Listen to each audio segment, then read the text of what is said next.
Unbelievable hotel in the middle of the Ozark Mountains, incredibly bright fall day. And we're about to drive this Stradale. Now, what kind of a dumbass would allow me to go ripping through the Ozark Mountains in a perfect brand new Stradale? Well, his name is John Carr.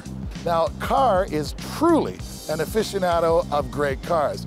Now, this Stradale, if you don't know the story, is all about them building way too many challenge cars, and they didn't have homes for them, so they essentially made them into street cars. Stradale in Italian means street. So this car, equipped with a carbon fiber 4-pan, absolutely no-nonsense cockpit, and a brilliant setup meant to go racing, actually ends up on the street.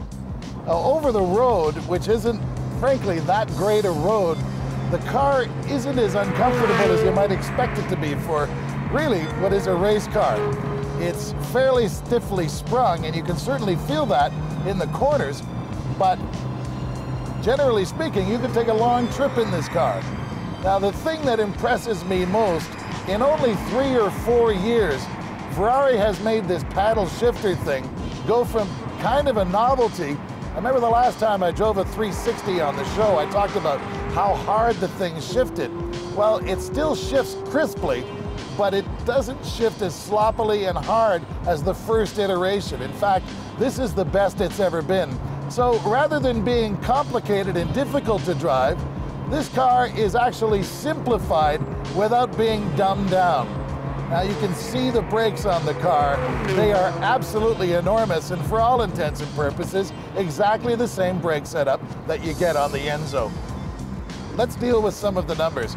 425 horsepower. It weighs 2,601 pounds to be precise. That puts you in the power-to-weight ratio of any other modern supercar. Now, on the road, the carbon fiber wing is probably not that practical a device, but costing it about the same as a Hyundai SUV, it even impresses the Ferrari guys when you pull into the parking lot with it. All in all, this is a great package, and for my money, probably the best valued Ferrari yet. If you can get your hands on one of these, even for a day, it'd be worth your trouble. So now you're asking yourself, do you need a car like this? Don't be an idiot. Nobody needs a car like this.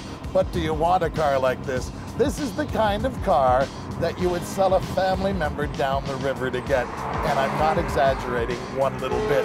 I'll take mine in fly yellow, please.